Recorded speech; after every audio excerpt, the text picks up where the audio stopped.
Hello and welcome to the Southbound Sports Show. I'm your host, Richie Leahy, here with my co-host, Maddie B. And a very weird week for the NFL. Because on one hand, in the first game, you had the Eagles take on Washington. And Saquon Barkley went off. Unbelievable. I was surprised he only had like 115 yards or whatever they said. He had like 3 touchdowns. But he basically showed everything that all the doubters said about him. Like, yeah, you can't pay running backs. They don't last that long. Saquon's on his last legs. Giants let him go. Giants kind of fell apart after that. They let him go to sign Daniel Jones, which didn't even work out or something. So now they have him come to the Eagles, lights it up. And I thought, wow, we're really going to see the Eagles get back to the Super Bowl. Clearly the best team in the NFC. Nothing against Washington. They played great in the playoffs, got a couple wins. I honestly thought that for sure weeks ago, I'm pretty sure I predicted the Lions and the Eagles. I thought the Lions injuries really did them in. But Eagles are hot right now. They seem to be playing the best football that I've seen. So I don't like seeing the Eagles win. I don't like cheering for them. After the afternoon game, I feel like I don't even know if I want to watch the Super Bowl. Because the afternoon game was the opposite. A sloppy game, kind of all around. Everyone said how great of a game it was. But I was watching it impartially, right? I didn't really care who won. It would have been nice to see the Bills win. And I thought that they had a chance to really flip the league around, right? If the Bills would have won, then we would have had some new blood. Eagles might have won with Hurts, or Josh Allen gets his first Super Bowl. It gives you something else to kind of pit so that you can have Patrick Mahomes versus someone else, right? Because back in the Tom Brady era, it was always, even though they were on the same side, it was always Tom Brady versus Peyton Manning. Tom Brady versus Peyton Manning. Then Tom Brady versus Patrick Mahomes. They meet in the Super Bowl. Buccaneers kill him. It's like 30, whatever that Super Bowl was. Patrick Mahomes did nothing in that game. So all the people that are rushing to me saying you're just upset because Mahomes is going to pass Tom Brady. But they went head to head. Maybe he gets 7 Super Bowls, but you can't honestly tell me watching the game that it felt like it was earned. And that's the difference for me, watching these. Because even Tom Brady in his early career, I wasn't really a Tom Brady fan. I mean, I didn't go to Michigan until later, really. And then Tom Brady came to one of the events I was at. I became a big fan, right? That was a later thing. So his early years, I watched him beat up the Steelers. I watched him just get banged up. He didn't have the protections that Mahomes gets. Got his knee banged up. He had the fumble gate, was that him? Against the Raiders? Yeah. So the tuck rule, there were some controversies with him. They had the spy gate, but it always seemed like the NFL was out to get him. I mean, Gronkowski, man, watching the protection that Mahomes and Kelsey are getting, and he's doing the game, he has to be disappointed. You can go back and watch the films. Players were actually just diving at his knees, trying to take him out because he was so dominant. And injuries he got injured because of that. You can't deny it. It's on the game film. Now they're throwing flags at whatever. And I was honestly impressed with the way the Texans called him out, because typically you're not really supposed to talk about officiating. But they flat out said you knew it was going to be Chiefs first, whatever, because Taylor Swift's there. They're getting the ratings. The refs are going to be on their side.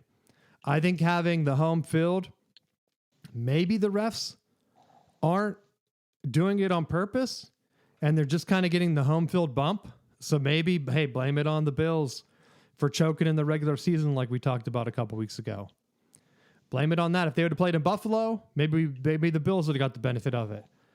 But when you go to replay and they had the Josh Allen first down late in the game, Bills are up by what, 3? They make the catch. If you watch the replay on third down, it looks like Beasley lands on the line. Where his knee hit, it was nowhere near, I don't even know the yard line, but let's say it was like the 31. And he had to get to the 30, I think. Or maybe it was the 41, they had to get to the 40 or something like that. They put it a full yard back. So if people that don't know math, dude, a yard is 3 feet.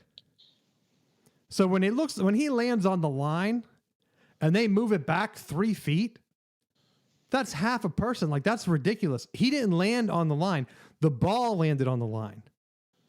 So they're basically saying that the ball was in his feet when they put it back there. Okay, got it. Goes to fourth down. They have the shot down the sideline. My other pet peeve is, why isn't it straight down the sideline? Did they not realize it was fourth down? I don't understand it, dude. I've been complaining about this since Michigan, Ohio State 2016. That's almost a decade.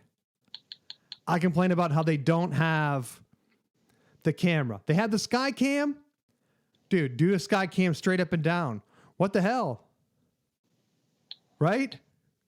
The sky cam was close, but they should have had both cameras, or just put a camera in the stick. You're the NFL. You're making millions of dollars. 55 million people watch this game, and it's turning into WWE. I couldn't watch the game and say, wow, I felt good. That was a really competitive game, because it irked me that they didn't give him the first down. Because the spot was awful. The broadcast team called it out. The guy on the far side, right? The right side, he came running in. He was past the 40-yard line. We'll say it's the 40. I don't remember where the hell it was. All he needed to do was get the ball to the 40. They had put him on the 41, so he had to make a full yard, which was ridiculous in itself. He goes up. He leans into it. You can see the push from that side. If you watch both camera angles, the guy that came in from the left side and overrolled him, Josh Allen was turned the other way. He couldn't see the ball at all. So the fact that they went to replay and they knew where the guy spotted it, right? Because it showed on the video. So they could have just went to replay and said, hey, left guy, we're not using your spot, dude. You weren't even anywhere. You couldn't even see the ball at all on your side. The guy on the right side, you could see the ball. He stretches for it, right? He stretches for it, but they say they can't see the ball because Chris Jones's helmet is in the way. Guess where Chris Jones's helmet is, dude? On the line to gain. So if the ball goes behind his helmet and you can't see it anymore, he gets the first down. Simple as that. That's all they had to say. Hey, yeah, his helmet was in the way, but he was perfectly on the line to gain. So once the ball disappeared, we knew he got it. Instead, they said, they didn't even come out and do the college, which I like college way better, where they said like, hey, it's inconclusive. We can't tell. They didn't say that. They were just like, nope, he was short. No, he wasn't. 55 million people are watching it. And even the overhead made it seem like he was way over the line, because that's the one that's very clear. And that's why I don't understand why, if you piece together like the Chris Jones standing there from the top and the right one, because they have them time stamped, you can put them side by side. The exact time where he makes the push and you can see that the ball is up like near his helmet, it's very clear that he got the first down. Even, was it Tony Romo doing the game? Said, yeah, I thought he got it by like a full third of the ball, or full third yard, or whatever he said. They were in shock, right? Yeah. Unbelievable. What did you think? Do you think I'm wrong? No. I mean, that was one of the plays that I think it really turned the tide of the game, because if they get that first down there, I think it definitely changes the dynamic of the way the rest of the game plays out. Because then Kansas City doesn't drive right down and score the follow-up touchdown. And I think Buffalo's able to chew more time off the clock. Yeah, they were up by what? They were up by 1, maybe? I said 3, but they were up. They were up. Period. So I think they're up by 1, right? And then Chiefs went and scored, and then got the 2-point conversion, and then the Bills had to score again. Is that how it went? If the Bills would have been able to score, they would have been up at least 8 points. So the Chiefs one would have just tied it. And then the Bills would have been in control no matter what. I want to make sure that I'm getting the details as close as possible. But go ahead. But yeah, that was the big thing, because it was like there were a couple other plays that kind of stood out to me, and one of them, Mahomes is very, very good at going right to the line. So he scrambles, and it's like right as is he going to turn upfield, he steps out of bounds and draws the hit. Later in the game for Buffalo, I thought it's clear that the NFL, or at least whoever is officiating, they are not going to do anything that's going to controversially take the game away from the favorite. Buffalo was going to have to play head and shoulders better to beat Kansas City on the road. And watching Josh Allen towards the end of the game just get absolutely, like, the hit that he took at the end of the game, I thought, ooh, you're taking a shot that if they hit Mahomes like that would have automatically been penalized and ruled out. And that's why I don't agree with people saying like, oh, it's not in favor of the Chiefs. You're just an Chiefs guy. Like, no, it's very clear. And I'll throw Hurts in there.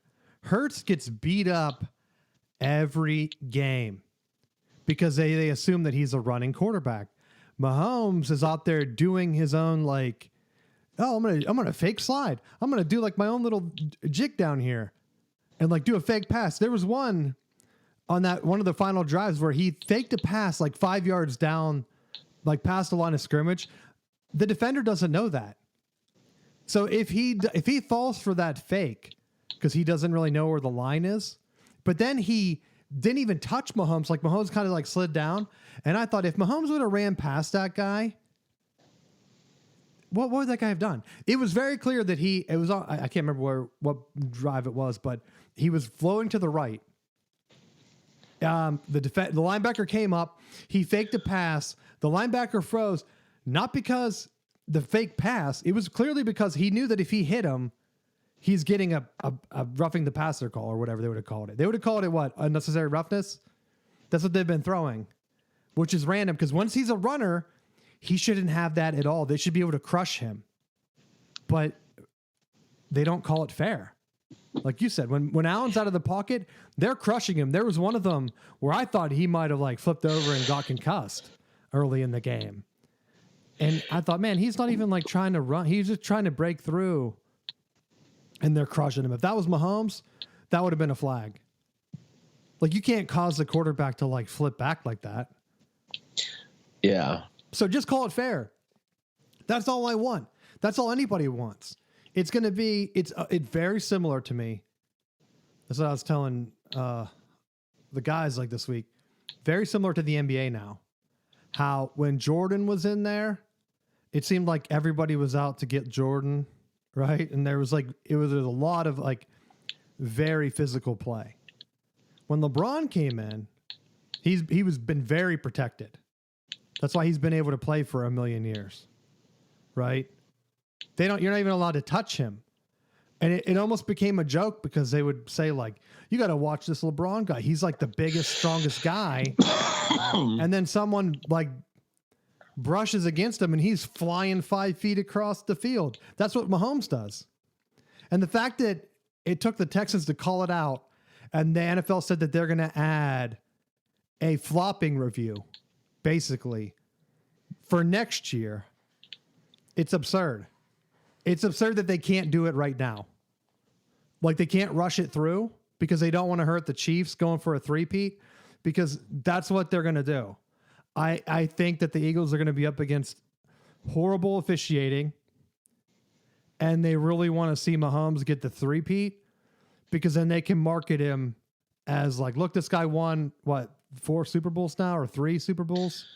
I think he has 3 right now, right? Yeah. I think the Chiefs had 1 before he got there. So this would be his 4th. So then he would only need 3 more to catch Brady.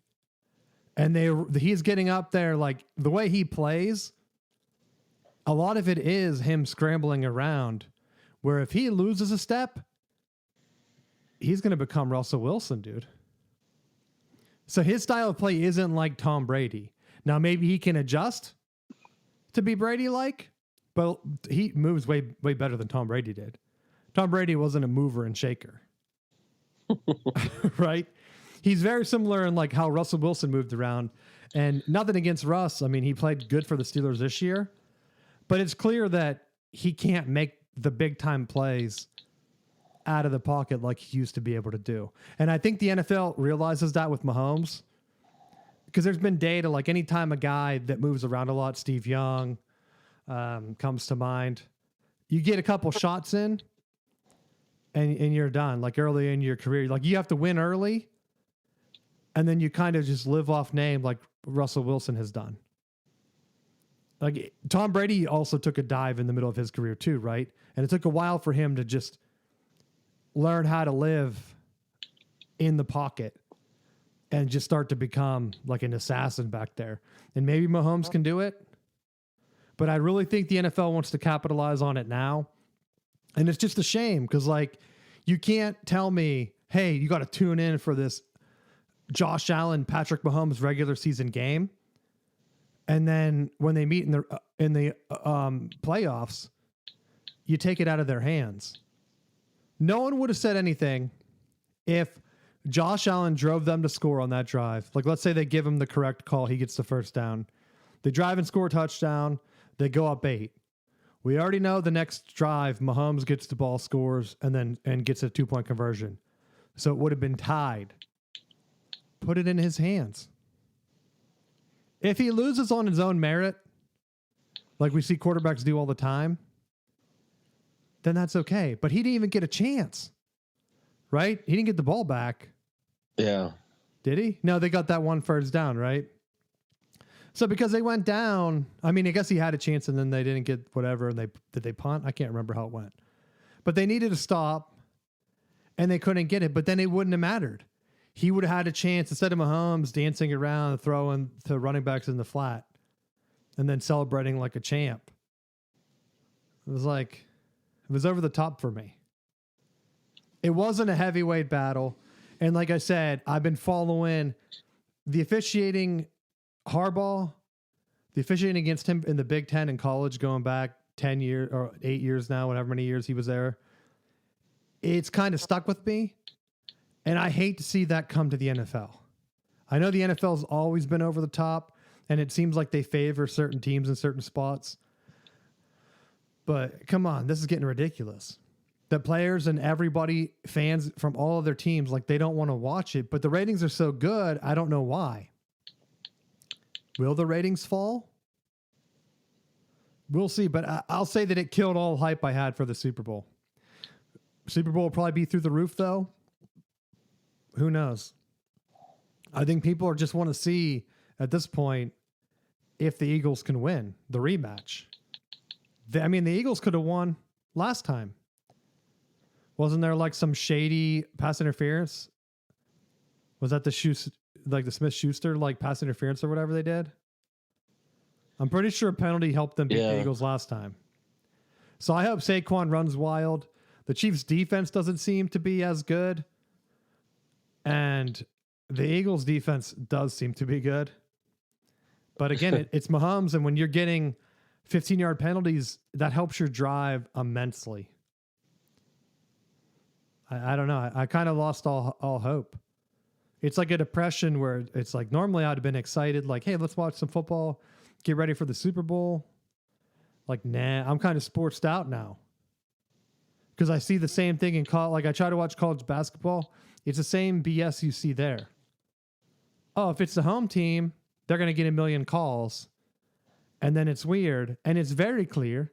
And everybody knows it to the point where if you just, all you have to do is read the box score. In college basketball, the home team gets, 10 extra free throws? I don't know what it is on average. But there's a good chance that if you're the home team in college basketball, you're going to get more calls. The NFL's the same way now. And if you're one of their favorites, it's become like the NBA. They're not going to call anything on LeBron.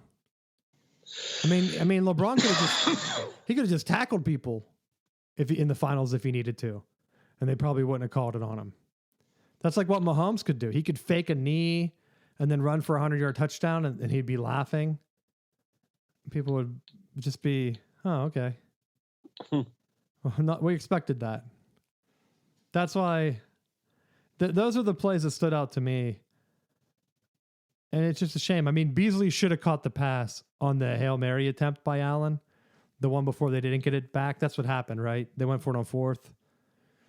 The Chiefs dialed up great pressure.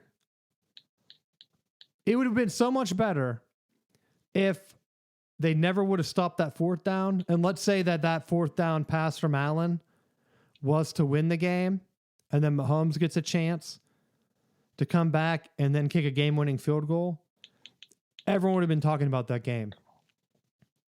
But after, every time I was like, hey, what are you guys thinking of the game? They're like, oh, man, I couldn't believe the officiating.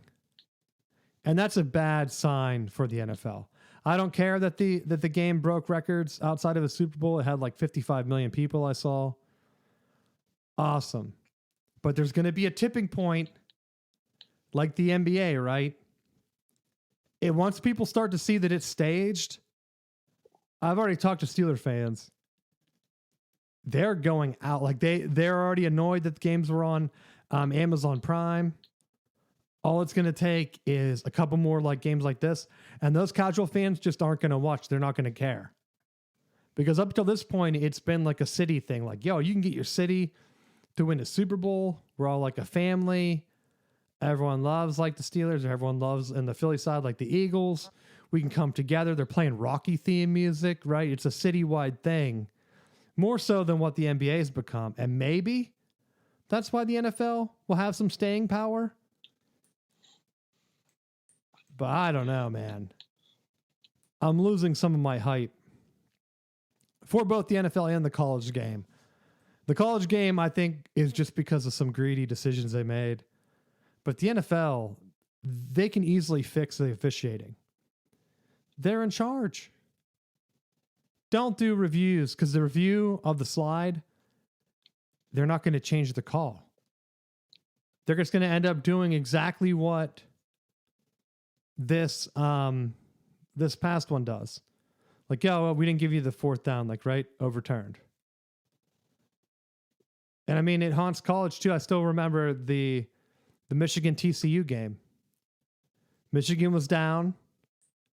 Deep pass to current Steeler Roman Wilson. Catches the ball in the end zone. Touchdown. They review it and they put it on the 1 yard line, and then Michigan fumbles, and that's pretty much what they lost by. But the officiating, the replay booth, took it out of the game's hands. If you watch the replay, he's down in the end zone, like catches it in the end zone. There's no reason for them to overturn that call. They didn't have the evidence, and they still did it. If the NFL adds in the flopping rule, they can just make up whatever they want. They can just make up whatever they want. And I think back to that game, because like the NCAA, I think, does the reviews in the booth, right? And they were very clearly anti-Harbaugh. And I almost wonder if that TCU game, when they overturned that, and then TCU got killed by Georgia the next year or the next game, and the ratings plummeted, even with the Stallions thing going on, that was the first year Michigan got fair officiating. Because Harbaugh was suspended half the year, right? When he's not there, they're not going to call the plays. So I'm almost wondering if this is going to carry over to where next year there's such a correction against Mahomes that even if he three-peats, I would bet against the Chiefs from winning the Super Bowl next year. I think there's going to be too much backlash. They're gonna like pump the ratings up, but at some point you have to have a villain or a hero, right? Is the hero Jalen Hurts? Saquon Barkley? Like, who's going to take Mahomes down? Because Mahomes and Kelsey have clearly become the villain. But he needs to have an adversary that actually wins sometime. You can't just, oh, here's the thing. It's almost like a little kid making up a superhero, and they're like playing some game in the backyard. And then every time you start to like make up your own guy and beat him, he just adds another superpower. Like, oh no, I can fly now. Oh no, I can jump through walls. It's like, oh no, Mahomes, he can do that now. Oh no, yeah, you can just fake the ball. You don't get to do it like a spin, pirouette, fake slide. Like, yeah, that's fine. Cool, bro. Do whatever you want. Yeah, you can crush the other team's quarterback. That's a one way. You can't do pass interference or unrestricted roughness on their quarterback. He's big. Mahomes is a small man. Like, they make it seem like he's 5'9", like Kyler Murray out there. He's brittle. You can't hit him. Josh Allen, though, beat the crap out of him. Jalen Hurts, even worse. Beat him up. That's probably in the memo next week. I guess we have a week to wait. There's like no hype. I mean, I guess Eagles fans might be excited because it looks like Saquon may get him there. And I hope he does. I was honestly surprised. Did you see that Nick Foles was at the game? He gave the trophy out. They pushed him out. Why wouldn't he? He's a winner. They pushed him out, though. They chose Wentz over him. I mean, if it was Robert Kraft, I would have said hopefully he took him to a massage parlor before that game. Right some wrongs, right? Because he deserved it. I'm glad that they're honoring him. But I was kind of shocked that he was there. Normally they go to their chunky soup man, McNabb. And they're like, no, we need a winner for this one. We need Foles. Bring him back, baby. Like, they talk about the worst decisions by like a franchise. Hey, is getting rid of Saquon the worst decision? And you could say like, nah, picking Wentz over Foles was a bad decision. But then they ended up with Hurts. So like, it doesn't, in hindsight, it doesn't go too bad for you. Right? And is it weird that and so instead of calling it the Bush push, they call it the tush push? Does that annoy you? That doesn't matter. Bro, you know that's why they're changing it, right? So for those of people that don't remember, it used to be illegal in college, I think, right? It might be illegal now, but in like the mid 2000, like 2004 or 5, USC, like they had great teams. They played Notre Dame. They get down on the goal line and Matt Leinart tries to sneak it in and they stop him, but Reggie Bush runs up and pushes him across the goal line. I can't remember in hindsight, like if this is like 20 years ago now. It should have been either a penalty or they made it a penalty after that where like the guy can't push you. And so it's been known as the Bush push, where you have the running back run up and push the quarterback. And the NFL, they're like, Reggie Bush, they gave him back his Heisman. We don't really like him. He washed out of the Saints. Like, we're not going to call it that. We're going to call it the tush push. It's just weird. Like, I don't even know what they would change it to. Like the ass pushers. Like, get in there. That's basically what they're saying, right? Everyone knows tush is like a behind, or maybe they don't know. Is that a Polish thing? I don't know. But when someone says a tushy, when they did it that way, that was like the way that they lined it up and executed it was just like blatantly just pushing right behind the quarterback. Ass thrusting, right? Or how should I say it? Great. This is the show that gets us canceled. No, maybe we'll take off, dude. They'll give us an OnlyFans. Be the official podcast. Because that's what I just want. Like when Nance is going to retire, he was like, they're signaling for an ass thrust right here, and on the sideline you see him doing like a fist push, and they're like, oh, he's doing it, the sneak, just to see what Tony Romo would say. because I think they usually do the games together. I think it's Romo, right? I don't even know. It's just weird that they call it like just. They're like, how can we? What word can we use? They're like, Nance, you can't say that. What can I use? Try tush. It's very close to Reggie Bush, so it works out both ways. And then that's what he says, and he always pauses when he says it too, which is why I think it annoys me because he knows it's weird, and I almost wonder if he's trying to catch himself from saying like butt push. He's like, I really got to think because I never say tush in my normal life, ever. Like, how many times have you said it this year, Matt, before this podcast? Did you even say it on the podcast? I use it all the time. I got to go wipe my tush. Yeah, that's my tush is hurting. Oh, man, this ice is really cold on my tush. This show's off the rails because the NFL has made me down. I can't even talk ball. I mean, Juju had that good pass. And someone was telling me, hey, what do you think about the Steelers? Like, they don't have any like good receivers. Like, do you think Pickens is going to be the next big receiver to go somewhere and like be a bust? I'm like, dude, you had AB. He's Super Bowl champ. He's running his own ESPN alternative on Twitter. It's awesome. Check him out. Clearly one of the best, greatest Steelers of all time. Antonio Brown. He's even like, him, I'm still impressed by how good Jerome Bettis looked in the game. He's in shape. I would assume he would have been one of those guys that like is barely moving. No, he follows the typical protocol. What's that? If you're fat when you play, you get thin. If you're thin when you play, then you get fat. Like Hines Ward, outstanding shape. Now he looks like Jerome Bettis. That's because he had to run to stay in shape. You're saying that he didn't like to run during the game? I'm just saying for 4 players, if they're a smaller body type, after they're done, they put weight on. If they have a lot of weight, then it's like they're like, oh, I don't have to maintain all this size anymore, and they lose a pile of weight. I don't know if that's true. Barry Bonds rail thin. He's still rail thin. Shut up. Fucking idiot. Oh. All right, let's see.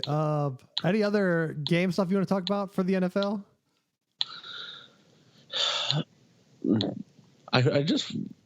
I felt like if you're the Giants, you're just being made an ass because like they gambled so hard that Saquon wasn't going to do anything worthwhile. And he's had an unbelievable season for the Eagles. And I think it's why they're in the position that they're in. So let's go futures. If you had to bet $100 on the first team to win the Super Bowl, would you go with the Giants or the Jets? I am going to ride the Jets wave right now. They brought in new people. Looks like they're getting rid of Aaron Rodgers. They're going to go Jordan Travis, a winner. He is the backup, right? Yeah. Is he healed? Yes. Did he play this year? No, because they had old timer freaking Rodgers. Well, now we have to put it on the tracker, dude, because the Vikings had JJ, who also missed a year because of injury.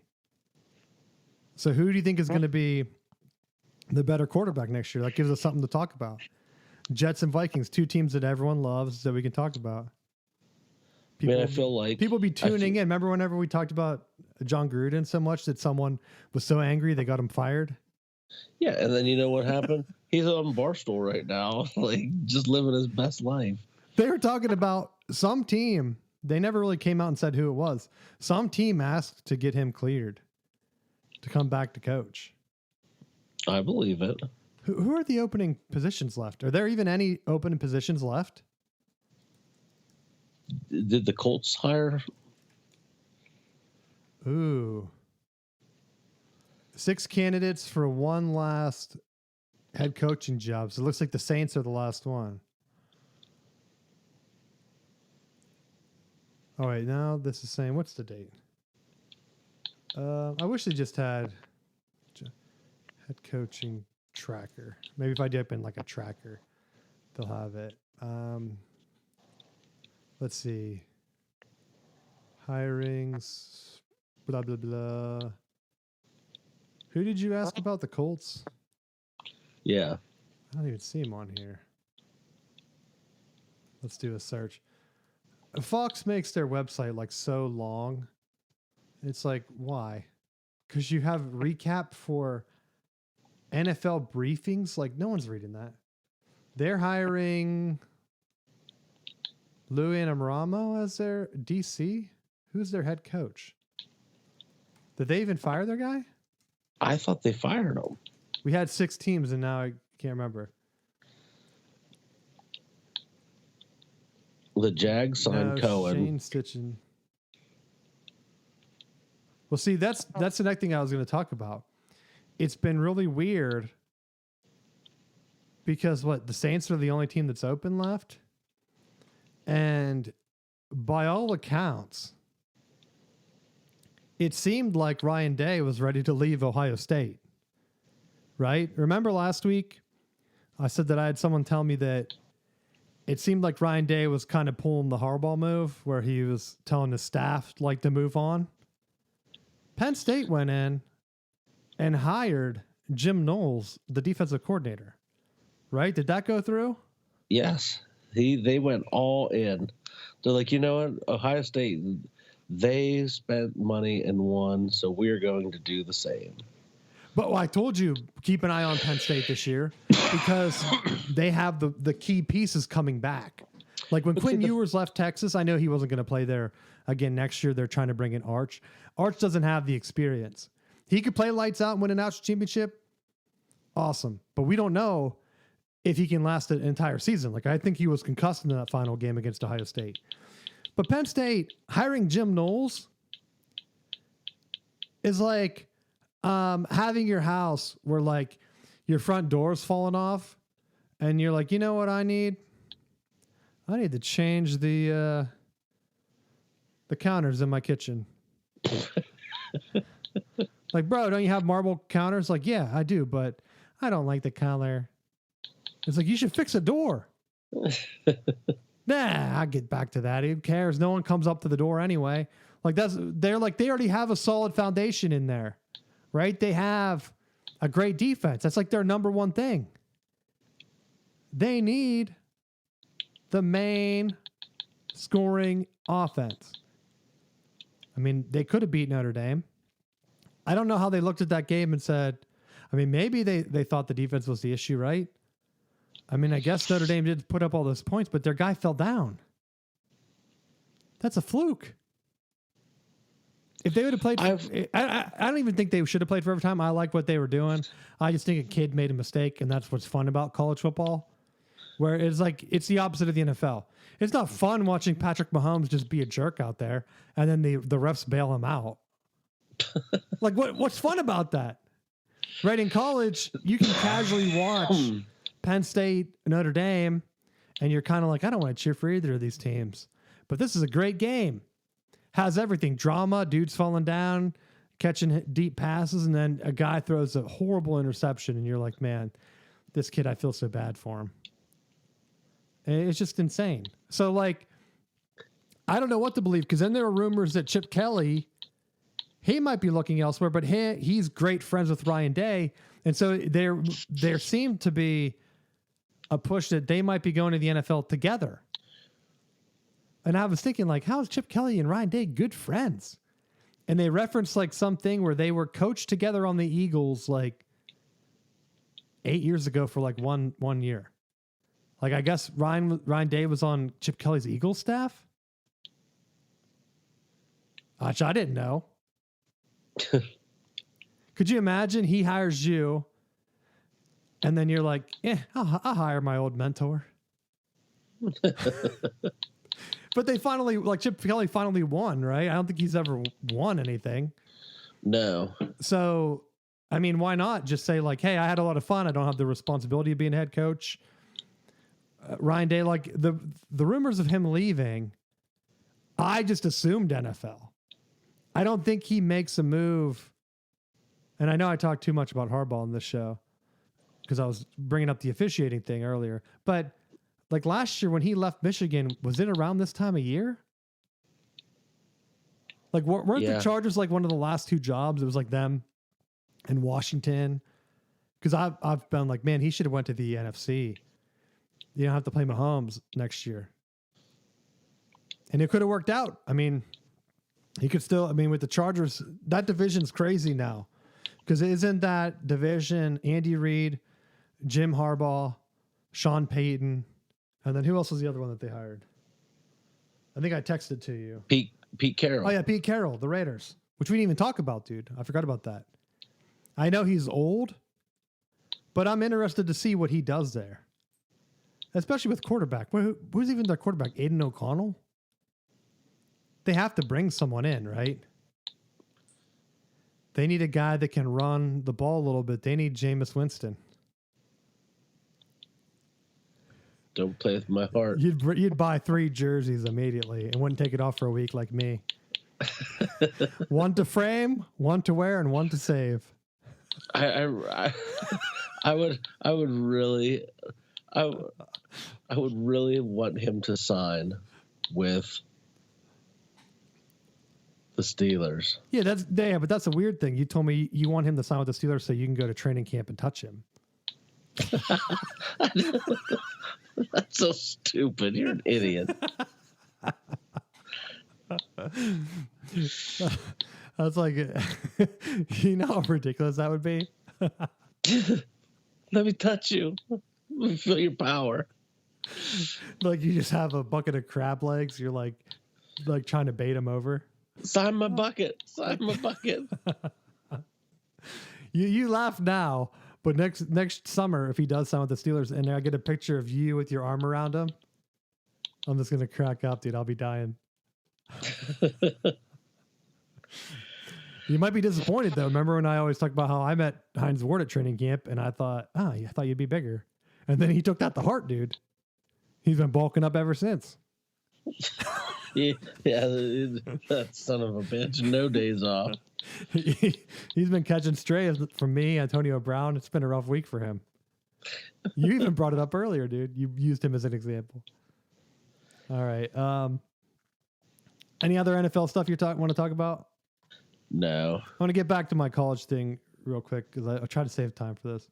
The NFL or the college football ratings compared to the NFL are night and day. The college football ratings dropped by like 20%. And it's a little bit alarming because it was like the third lowest college football playoff ratings of like all time. And it's like, okay, that's only been 10 years or whatever. And last year's Michigan one was like right above it. But the big drop, like I think Michigan and Washington had like 26, 27 million. And the Rose Bowl with Michigan and Alabama last year had about the same. This year, the national championship game, I think only had 22 million. I think that's, I'm whatever percentage I'm saying, I read on the site. So whatever that drop is, like 5 million less viewers, that is a crazy amount because last year you had Michigan and Washington. Michigan is one of the most popular schools. We have alums everywhere. You can't knock their ratings draw. But this year, you have 2 of the other top schools, Ohio State and Notre Dame. You have to admit that Notre Dame has way more fans than Washington. Why the drop? And I think it's a little bit of both. Like ESPN, I think we talked about this before the show, and I apologize if I'm bringing it up again on the same show. But years ago, we talked about how ESPN had been losing subscribers. In ESPN's press release, like bragging about the college football playoff ratings and how it was better than they expected, they mentioned that they're now down to only like 60 million paid ESPN subscribers. So however many years we've been doing this show, they went from having 100 million people paying for ESPN cable down to like 80 something, I think during COVID, which is what was alarming to me. And when we talked about on the show, because COVID, everyone's staying home. What else is there to do? Like that would have been prime time to be paying for cable. But if you really follow their nonsense closely, it makes perfect sense, because the harder that they went into the political arena, the more they started isolating chunks of the fan base. And it's like I feel like even within the context of our show, rarely do we skew off of sports and onto something really politically charged, because if you do that, you're isolating half of the people. Like the old time Sports Center was like, you just went on there, you saw what the highlights of the sporting event was. It wasn't like, oh, let me just veer off here and tell you about my personal opinions on how things should be run. Like, it doesn't work like that. And the harder that they push it, the harder their ratings drops off. And then they look around and they're like, I wonder why nobody is really interested in listening to me preach at these political issues. Yeah, because sports is an escape. Like we could bring up different topics. Like I think I complained about them mixing the NBA and WNBA today. That's not really political. That's just misleading journalism. And like I said, if I keep getting those, that's not going to make me start reading WNBA articles. I'm just going to stop clicking on their stuff. Right? You can fool me like 15 times apparently, but after that, I'm going to talk about it on my podcast. And then that's it. Like, yeah, I can't bring now I can't click on it because I already talked about it on the podcast. I'll be an even bigger idiot if I keep clicking on their articles. And I want to find something better. Like I've went to CBS and tried to use like the most maddening thing is that ESPN made their score page unbearable. It's super slow.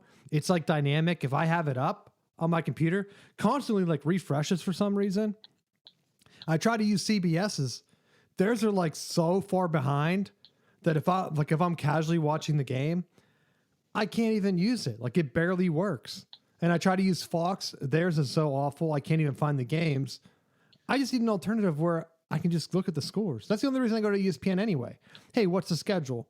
I try to use like Google, or like even the AI is ridiculous because you try to search like, hey, what time is the game today?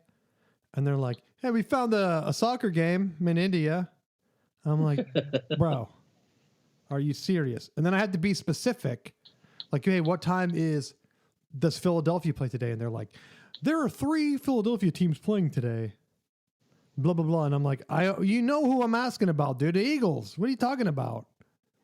Who are the other teams? Like, why are they? It was like a sub minor league soccer team and then something else. I don't even know. Maybe it was a women's basketball team, or maybe it was the Sixers. But I thought, I could see the Sixers, maybe people asking. But that's like the ESPN thing. You're driving people away. They still use the thing. Eventually, they have to do something. Like whatever they're trying to do with hey, we're going to throw ESPN Plus on Disney Plus or whatever I complained about a couple weeks ago. I've had ESPN Plus before they raised the price. When it was $5, now it's like 10 or something. I cut it. Why? There's nothing on there. I'm not just giving them money for no reason. I can't watch any ACC things. I try to watch the ACC. Gives us something else to talk about on the show, right? Luckily, the Big Ten's been on a killer streak, winning back-to-back national championships in football. So I get plenty of Big Ten content. But it would be nice to say, like, hey, I like to check out, like, SMU. Blacked out. Like, I can't do anything. Why am I paying for this? Cancel. I got a thing is like, hey, you want to come back? And I forget what the article they sent me. It was like a pop-up saying, like, hey, you can come back to ESPN, pay ESPN Plus to get content like this. And I was going to talk about it on the show. And now I can't remember what the article was. And I thought, I don't want to read this drivel. It was something about like key players for like the Eagles and Chiefs Super Bowl or something like that. And I thought, you didn't list any officials' names. I know who the key players are here, guy. I just watched the Bills Chiefs game. Who are the officials? Is it Hockley again? Is it his son or is it Ed Hockley, the dad? Is he still around? Probably like a nephew. They're like the Mannings of, instead of quarterbacking, they're the Mannings of officiating and working out, apparently. But I don't know. I don't know how college needs to fix it. I think they went all in on MLK Day because they know that a lot of people get that off, and it's a perfect day. Honestly, I'm not going to lie. It is a perfect day. And I said, I'm jealous that Michigan didn't get that luxury of playing there last year. Because even if it was in Houston, if I'd had a 3-day weekend, I 100% would have went to the game last year because I would have been able to drive. And then coming back, I would have just took another day or whatever. Because like you can't, it's too complex, like driving through time zones like that far away. Like it'd have been a 2-day drive, I think. And on short notice, because like you can't get ahead. If I buy tickets ahead, bro, we're losing to Alabama. Are you serious? I'm not jinxing myself like that. But if I would have had a holiday weekend to plan, I feel like we probably had about the same time frame break, maybe. I don't know. I was thinking, like, did Ohio State fans have a bigger break than Michigan did? But maybe not, because wasn't there another set of games after the New Year's Eve this year? It's like weird. It's hard to even remember. And I think people were just tired because you can't convince the casual fans that, as my argument from last week, that those were the two best teams in college football. Because they both had crappy losses. Right? Yeah. I mean, even going back to Ohio State's last national championship when they lost to like 6-6 Virginia Tech, were they the best team that year? Maybe. I wondered, like, if Michigan didn't hurt JT Barrett that year. I think that's who their quarterback was. And Cardell Jones didn't get to play with no tape on him in the playoffs. Did they win the championship? I think probably not. Like, that was the year Urban won at Ohio State. Every other year he choked. That's not even a joke. His teams, like, if you go back and look at the Ohio State, like, record book, the reason people look down on the Big Ten is because Ohio State has been the leader while Michigan and Penn State have been struggling, and they haven't done diddly. It took Michigan win the national championship for them to get their heads out of their ass and start paying and put their team together. And then did you see that they lost $38 million last year? No. Yeah, they're $38 million in the hole because they're paying some coach and they're paying some other thing, which is like half their funds. You know what? Yes, I did.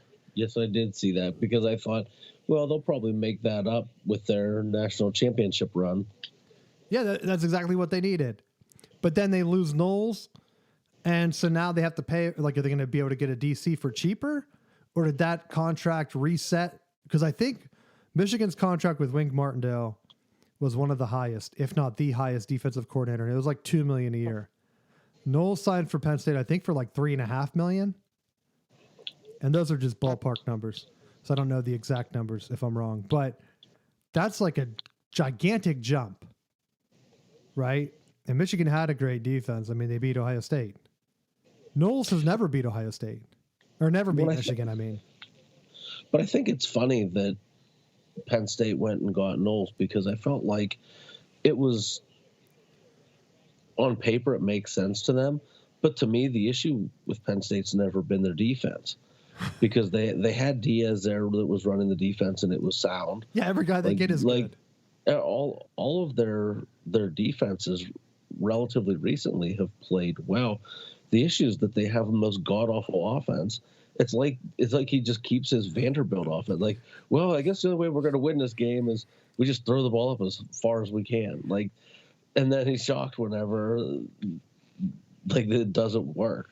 I'm almost wondering if Michigan winning the national championship, running that same style, fried his brain, where he thought, I got to double down. Now's the time to double down. I have to go even harder. We need a better defense and no offense at all. we don't have an offense. The guy can't throw an interception. Right? We're going to bring back both our running backs. That's what Michigan did. I mean, he's almost like I joked, was it a couple weeks ago? I said, if I'm Franklin, I'm calling up Harbaugh. I wonder if he did. Maybe he listens to the show. And he's like, they call it the ass thrust play. I'll have to ask my buddy Connor Stallions if what their signals are. If he brings that signal I made up, then we'll know if he's a big fan of the show. But I wonder if he called Harbaugh and Harbaugh said, "Look, just bring in the best defense you got, 2 running backs, and then just call the worst plays of all time. Just don't run anything. Don't pass the ball." Oh my God. He's like, "I'm a quarterback. I know." You don't. Did you see me throw that Hail Mary against the Steelers? I'm sure that's exactly how the conversation went. He's like, "Remember that's the Hail Mary I threw against the Steelers and our guy dropped it? If I was never in that situation, we ran the ball, they never would have seen it coming. We would have been in the Super Bowl that year." I think that was against the Steelers, right? Yeah. People can look that up. Looked like they caught it. Harbaugh's so pumped. Just killer. At least he got his championship last year. Speaking of him, Michigan's fighting the sanctions. Did you see that? I don't even know if there are sanctions. So apparently, in the latest leak that released right before the show, so I didn't get to read 100% of it, all the details. It seems like it was a disgruntled employee, which there are a couple of them, and we've talked about him extensively. So people want to go back. I don't want to name names in case it's not the right guy, right? Till we know more. But there are names out there if you want to do a search of guys that butted heads with Harbaugh and then tried to put together some of the pieces. And then remember that other coach Michigan had that was like doing weird computer access things? I wonder if he was trying to find the mole. Remember? Yeah. So remember he was trying to get into someone's email. Everyone assumed it was either spying on an outside like Ohio State or someone, right? That was what the rumor was. Or it was like something weird like a sex crime. And the FBI came out and said that was not what they were looking at. 100% not that. And it was on campus, so it wasn't him accessing like Ohio State data like Ohio State wanted it to be. Right? So then it was kind of like, was he changing grades? No, because then they would have that would have already been found out already, right? So what was he doing? And now I'm wondering with this new leak, if Michigan knew they had a mole and he was kind of like, I got to find out who it is before we play TCU. Because what if the mole was giving signs, remember, to other teams? Ohio State had that entire printout of Don Brown, right? Taken from inside the stadium. Remember how we said, hey, maybe that's pretty clear that Ohio State had someone scouting. But what if it was just an employee that just gave them that, right? Yeah. They would have been in the stadium taking pictures. In Ohio State, maybe they didn't even pay him. He was just pissed off at Harbaugh. And he did. I told you people did not like Harbaugh. It's pretty clear. Officials didn't, making up penalties like intent to deceive on him. And always giving him like how many coaching warnings and penalties did he have? Compare how many penalties Harbaugh has against Ryan Day. I don't think Ryan Day will ever catch up. Ever. So what will we see? Michigan's saying like, does the NCAA even have an investigation from what I've seen in the letter? Because the main thing was they had the data of all of this stuff. It seems like all the data the NCAA kind of put out there about sign stealing, I've been arguing. I don't know if you're on my side yet or not. It's not illegal to sign steal. So all of the data that was turned over to Michigan, apparently, none of it broke the rules. The only thing that was really a rule breaking was the Central Michigan thing. And apparently all thousands of texts that the NCAA went through, it seemed like none of the coaches knew, which is what Michigan had said last January. So now we're going to see what actually happens. Because the NCAA can allege that it's a number one. Michigan is calling them out saying, we don't have any violations because you didn't prove anything. So this could be interesting, right? I was afraid Michigan was just going to kind of take a penalty for no reason. That seems to be the thing people do. But buckle up, dude. We're fighting. Hey, my name's on the court thing against the Big Ten in favor of Harbaugh. If I have to sign again, I'll be in there. You can do an MMA tournament, and I'll be in Indianapolis doing a live stream from the court proceeding as they call me up to testify. And I'll have a bunch of pictures. Just be there. If the glove don't fit, then you must acquit. No, I'll have a bunch of pictures of white dudes with goatees and say, can you point out which one's Connor Stallions? They won't know. How can they prove that? Right? Was it him? And if no one else knew, it's pretty clear that they did name one guy that Connor Stallions said that like he was still in communications with. That's the guy that Central Michigan fired. He used to coach with Michigan. But like you coach with other guys, but did you just stop communication with them? Like, hey, I used to coach with you in North Carolina. I can't talk to you anymore. The NCAA is coming down. Or is it like, hey, do you need me to come down, wear a disguise, and scout one of your opponents? Like, that's like the weirdest thing. Like, I don't understand the jump. I mean, it has to be him, right? Because otherwise they could have just proved that it wasn't him. Like, no, he's at the laundromat.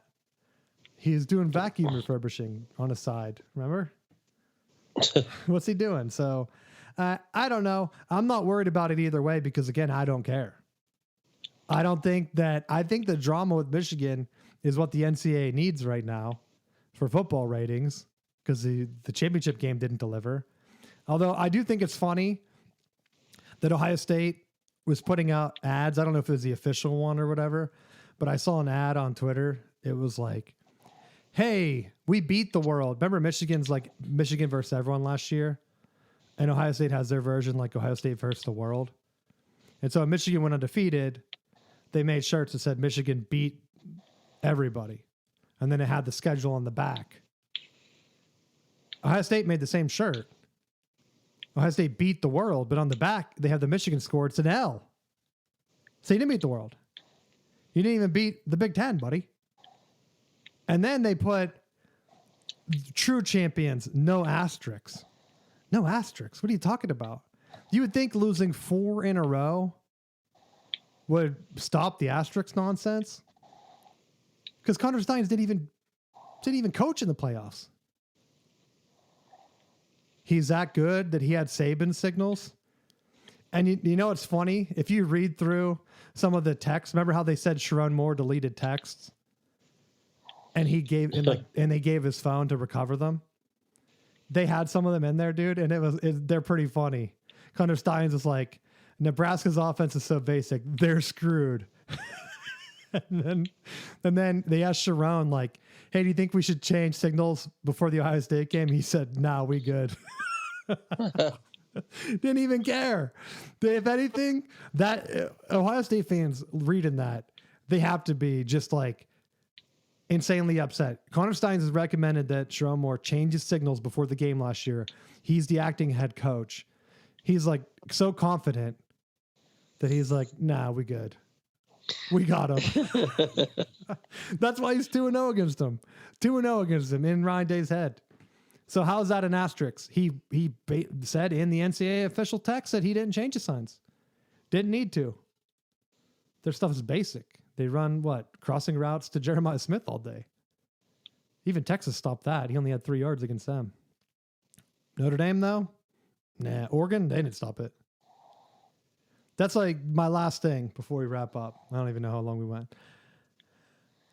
They tried to say that I had someone tell me, I don't know if I talked about this last week. I had a Notre Dame fan tell me that Notre Dame was basically a better version of Michigan last year. Michigan was awesome last year. They would have crushed that Notre Dame team. In fact, I think any playoff team from last year crushes this year's Notre Dame team, much like Ohio State did. And the defense isn't better. Michigan shut down Ohio State like 4 years in a row on defense. Notre Dame couldn't do anything against them. Ohio State could have easily scored 50 points on them if they weren't scared in the second half.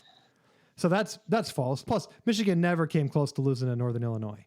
Second point, I've had some Ohio State people say that this is one of the best big national champs they've had in a while because of how tough their schedule was. Dude, they beat Tennessee. Everybody beats Tennessee. Tennessee hasn't been good since the 90s, buddy. Then you had, Texas, Oregon? You already lost to Oregon, so that's a split.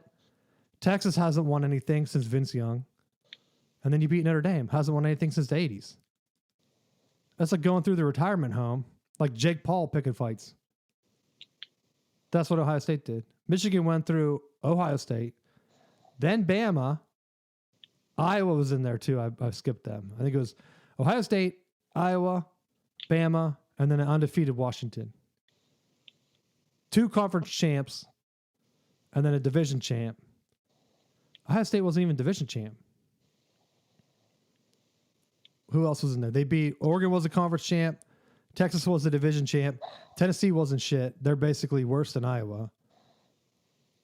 You can't say that Notre Dame wasn't anything. They lost to a MAC team. That's like a Charmin national champ. Harbaugh would have been begging to play Notre Dame instead of TCU that year. That's my final thought. It's like the insanity. They must have some lappies up there loving those shirts. If I ever see anyone wearing that Ohio State shirt, dude, I'm just going to laugh. Like, hey, I remember that game too. I'm like, what? We won the national championship. I'll be like, yeah, you guys didn't beat us. What does Trump say? Not my champion. Not my champion. I bet that would get under their skin, you think? Oh, yeah. Oh, yeah. They're debating. If Ryan Day leaves, because if he doesn't go to the NFL, what college job would he go to? Bama? Could you imagine? Oh, my. I would not want him at Bama because I think he is a good coach and he wins with talent, which Ohio State's been giving him. If he gets Bama talent, then they're going to be an annoying team to play in the playoff, right? I kind of like Bama where they are right now. 0-2 against Michigan this year, or last year, I guess. DeBoer seems like he's not getting the talent for his offense. They'll start their downward spiral when they lose to Florida State next year. And then that's when Ryan Day takes the jump. He does his swan song next year. Dabo's like, you know what? Actually, I am going to hit the transfer portal and go to Alabama. You know, since Ohio State hates Clemson so much because they eliminated him so many times under like Urban Meyer, that if Ryan Day jumped to Clemson, that would be worlds exploding. I know Clemson's poor and they couldn't afford that, but that would be funny. Dabo goes to Bama, Ryan Day goes to Clemson. That's a dream. That'd be funny. I don't think he leaves though. Actually, I don't even know. Maybe he will leave. Maybe I'll be wrong. I knew Harbaugh was leaving. Ryan Day's wife said it wasn't even fun on game days because they had to hire private security. Did you see that? No. So after the Michigan game, or maybe even before, his wife has come out and said and Ryan Day said before that the only thing that makes him happy, even if he loses games, is like knowing that he has the support of his family and he's doing everything for them. And he said he felt like he hasn't been able to do that this past year because Ohio State fans are crazy and they've been threatening his family. And so he had to hire private security. Remember how he was hiring PIs or whatever? That wasn't to investigate Michigan, dude. That was to protect his family from their own fans. Why would you work there? Right? Maybe he'll do like a self-sabotage where next year he just like blows a bunch of games and then he pieces out and goes to like Texas. Texas has the money. Actually, heck, I would see, I don't know how much money USC has ready to throw around, but honestly, this late in the cycle, I could see them canning Lincoln Riley to hire Ryan Day, don't you? Ooh. I hope not. Why? Well, I mean, it would would it hurt Michigan? We beat Ryan Day. What are we talking about?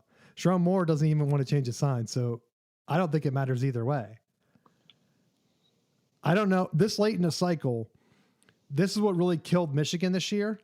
Not so much because we got stuck with Sherrone Moore. I like Sherrone Moore. He's proven that he can win big games, obviously. It was so late in the game that it really screwed recruiting for this year until we got Underwood. And now Michigan has the hype train going. If Ryan Day strategically waits, remember whenever D'Antonio left on signing day and he's just like, I'm out of here. And they ended up with Tucker. and he was like right there, dude. That's what I wonder what Ohio State would do. I'm sure they'd be able to hire someone good, like Brian Kelly. That would be a twist. They'd probably go after Freeman, though. He became Catholic. Does that allow you to be an Ohio State coach? Would they want the guy they just beat, though? Vrabel went to New England, right? That's even worse timing because that's been their guy. They've been saying that if Ryan Day doesn't get it done, they're going to bring in Vrabel, and he'll be their Harbaugh. But he's not going to leave New England to come coach at Ohio State right now. Maybe they'll do a swap seat. Ryan Day goes to New England. Vrabel comes back to Ohio State. They trade for like some bats like minor league teams did back in the day. But that's my final thought. Hopefully we get some clarification on what's happening at Ohio State, what's happening with the NCAA investigation, and the NFL talking about some officiating stuff before the Super Bowl. Because you need to bring me back in. I've lost all control, dude. I'm in full off-season mode right now, making jokes and doing other stuff because I am not pumped about the Super Bowl. Help me. Anything else you want to add? Nope, that's it. Thanks for tuning in. Thanks for listening. Hey, new subscribers, we appreciate it. Anything you want us to talk about, let us know. We will see you next week.